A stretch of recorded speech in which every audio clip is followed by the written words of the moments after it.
Jesucristo, el Verbo viviente, es el único medio de salvación. Él es el centro del pensamiento de nuestra vida, la fuente y la autoridad de la doctrina. El principal propósito de la vida de Cristo fue la obediencia a los mandamientos, exaltando la ley de Dios como un reflejo de su carácter.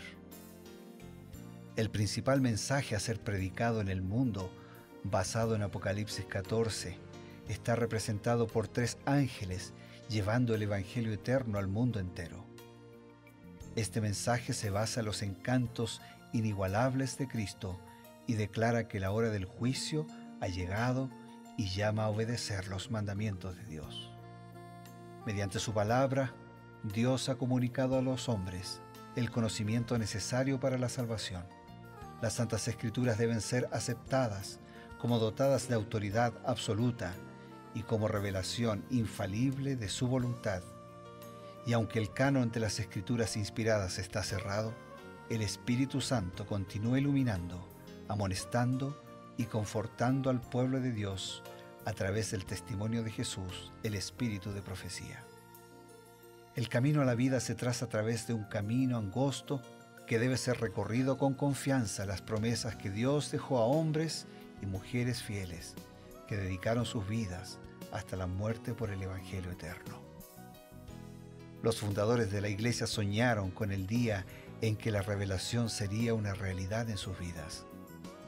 Miraron con los ojos de la fe a aquel día glorioso cuando finalmente la promesa sería cumplida en la venida magistral de Jesucristo a esta tierra para recompensar a cada uno según sea su obra.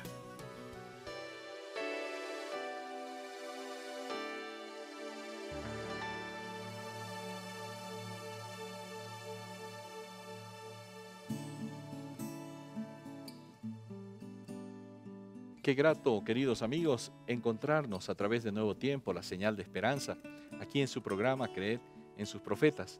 Y al momento de comenzar, les agradecemos su compañía, nos sentimos reconfortados, nos sentimos motivados al saber que nos acompañan diariamente para poder estudiar juntos la palabra de Dios y los consejos inspirados que Dios le otorgó a Elena White. Vamos a comenzar al saludarlos con cariño, siempre lo hacemos junto al pastor Bruno Razo. Gracias, Pastor Eber, una alegría estar juntos con tantos amigos, hermanos. Ya le hemos enviado nuestro abrazo, nuestras oraciones, nuestro deseo de muchas bendiciones para cada uno y para todos ustedes. Y hoy cerrando el libro de Lamentaciones del profeta Jeremías, capítulo 5, con algunos tópicos o temas seleccionados de los comentarios de Elena de White. Cierra el lamento, cierra el llanto. Y nos queda, gracias a Dios, la visión de que más allá del dolor y el sufrimiento, Dios tiene un propósito. La última parte de Lamentaciones, este último lamento, es en realidad la oración del pueblo afligido, ¿no? El pueblo le está diciendo, mira todo lo que nos ha pasado, nuestra heredad ha pasado extraños, nuestras casas ahora son de los forasteros, somos huérfanos sin padre. Le están diciendo a Dios lo que están viviendo, le están describiendo, es la oración del pueblo afligido. Entonces, ¿qué es lo en qué ayuda el conflicto? ¿En qué ayuda el dolor, el sufrimiento a un creyente, a un hijo de Dios? En el libro Palabras de Vida del Gran Maestro, página 41, podemos leer lo siguiente. La vida espiritual se fortalece con el conflicto. Las pruebas, cuando se las sobrelleva bien, desarrollan la firmeza de carácter y las preciosas gracias espirituales. El fruto perfecto de la fe, la mansedumbre y el amor, a menudo maduran mejor entre las nubes tormentosas y la oscuridad. Porque es allí donde la fe se hace más fuerte, más robusta, es en medio del conflicto donde buscas con más necesidad, con más desesperación, la presencia del Señor en tu vida. Es allí donde desconfiamos más de nosotros mismos y confiamos más de Dios, de su promesa y de su palabra. Por eso la vida espiritual se fortalece con el conflicto. La prueba La fe es probada, se desarrolla, se evidencia que es auténtica y nos salimos más fuertes después de la dificultad que antes de haber comenzado. Ahora es interesante que Elena White une dos conceptos bajo inspiración. Dice, desarrollan la firmeza de carácter y las preciosas gracias espirituales. Normalmente, en forma común, relacionamos la fuerza de carácter a una persona, podríamos decir, hasta casi dura, una persona dominante, inflexible, pero dice acá la firmeza de carácter y las preciosas gracias espirituales. ¿Está reñido? No, no está reñido, ¿no? Porque una persona fuerte es al mismo tiempo la persona que tiene dominio propio, es al mismo tiempo la persona que tiene paciencia, es al mismo tiempo la persona que logra equilibrar hasta qué punto un asunto es innegociable, por lo cual debo ser inflexible, y hasta qué punto el asunto es negociable, por el cual debo ser flexible. O sea, hay cosas de principios que no se negocian, debemos ser inflexibles y eso no es fanatismo, claro. Eso es fidelidad. Pero hay otras que son secundarias, que no necesitamos ser inflexibles. Muchos problemas vienen porque hay personas que no saben ceder, hasta dónde hay que ceder, hasta dónde hay que perder para ganar. Entonces aprendo, ¿no?, a equilibrarme entre lo inflexible y lo flexible, a saber diferenciar lo esencial de lo secundario. Aprendo a tener paciencia, aprendo a tener dominio propio, aprendo a poner las personas por encima de las cosas. Es en las crisis donde aparecen esto. Nosotros a veces usamos a las personas, ¿no?, y tenemos que darnos cuenta que las cosas son las que tenemos que usar. Las personas no son para usar, son para disfrutar. Las crisis me permiten entender un poco mejor al otro también. Cuando yo paso por un dolor, puedo entender mejor el dolor del otro. Así que por eso no hay contradicción. Me hago más fuerte cuando al mismo tiempo practico de cerca, de verdad, esas virtudes de la vida cristiana.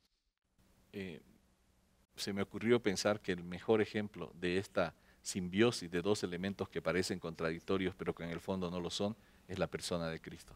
Supo ser firme en cuestión de principios, pero trataba a los desvalidos, a las viudas, a los niños, a las personas despreciadas con una ternura impresionante, con una gracia espiritual maravillosa que las hacía elevar. No, pero fíjate, un día entró al templo, exactamente así como lo decís, ¿no? Solo agregando otro ejemplo. Un día entró al templo, estaban haciendo negocio en el templo, estaban vendiendo, se había transformado en un mercado. Sí. Y ese Jesús amoroso tomó las mesas y desparramó la mesa, tomó el látigo para golpear, porque la casa de Dios se había transformado en cueva de ladrones. Duro, ¿no? Firme, inflexible. Y por el otro lado, comía con los pecadores. Los fariseos decían, este no puede ser de Dios, come con los pecadores. Se junta ahí con los pecadores. Por otro lado, tocaba a un leproso, cuando el ceremonial decía que no había que tocar a un leproso. ¿Te das cuenta? Había cosas que Jesús no cedió y en otras cedió. ¿Por qué? Porque Jesús es el ejemplo supremo, perfecto, que equilibra cómo ayudar a las personas a llevar su dolor, su sufrimiento y sus cargas. Una pregunta para finalizar Lamentaciones. Así que la pregunta directa es, ¿dejó Dios solo a Israel en medio del sufrimiento? Profetas y Reyes, página 342.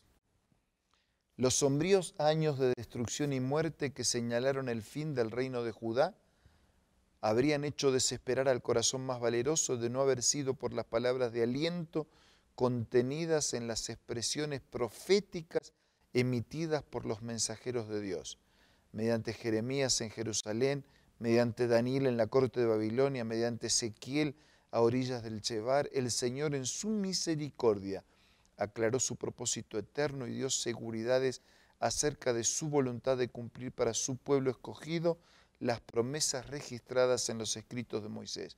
Con toda certidumbre realizaría lo que había dicho que haría en favor de aquellos que le fuesen fieles. La palabra de Dios vive y permanece para siempre. Es una joya esta cita. Maravillosa, ¿no? El diablo en la Biblia aparece como el que se goza con producir el sufrimiento. Y acusa en muchos sentidos. Lo acusa a Dios Sí, de injusto y acusa a todo el los seres círculo. humanos. Lo acusa al ser humano de su vida de pecado, mientras él lo lleva a una vida de pecado.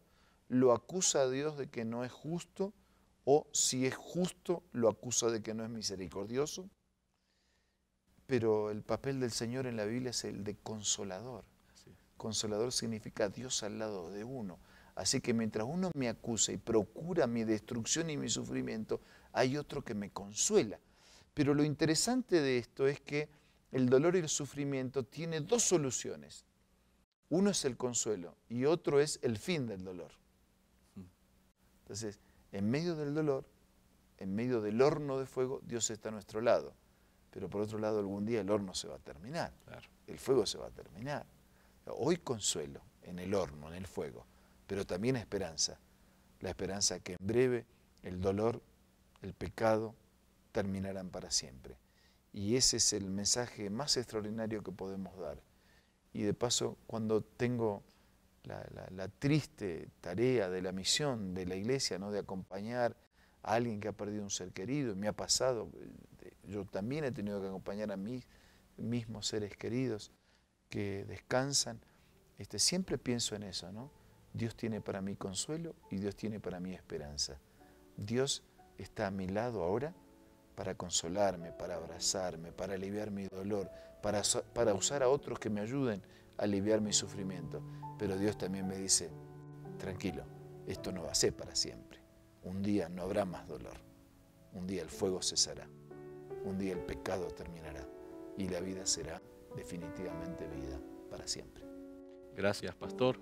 Amigos, pensando en estas palabras preciosas, vamos a tener algunos consejos y ya volvemos. Hola amigos, acompáñenme en la lectura de esta cita. Los ángeles se deleitan en un hogar donde Dios reina supremo y donde se enseña a los niños a reverenciar la religión, la Biblia y al Creador. Las familias tales pueden aferrarse a la promesa: yo honraré a los que me honran.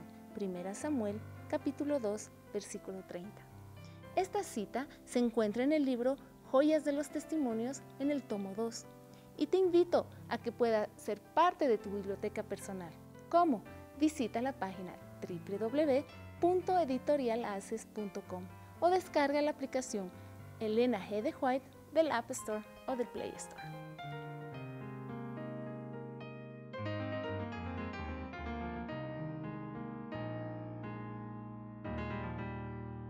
Reservamos cada día un espacio muy especial para ofrecerles una nueva invitación. Yo quiero hacer un adecuado juego de palabras muy simple con una declaración del apóstol San Pablo cuando él dice, el Señor está cerca. Y digo así, el Señor está cerca porque está al lado mío, al lado suyo, en medio del dolor y del sufrimiento. Cerca geográficamente, está a mi lado. Él es el consolador. Pero digo también, el Señor está cerca de venir, está cerca en el tiempo. Está cerca de regresar. Consuelo para hoy y esperanza para mañana. Con esto vamos a orar. Señor, gracias porque estás cerca, a nuestro lado para abrazarnos hoy y en breve para darnos la bienvenida en tu reino eterno. Que esto nos dé fuerzas para sobrellevar las cargas de cada día y compromiso para ser instrumentos en tus manos que preparen y anticipen tu regreso. Lo pedimos, lo agradecemos en el nombre de Jesús. Amén. Amén. Amigos, gracias por su compañía grata. Nos encontramos el día de mañana a través de Nuevo Tiempo, la señal de esperanza, aquí en su programa Creed en sus profetas. Será hasta entonces.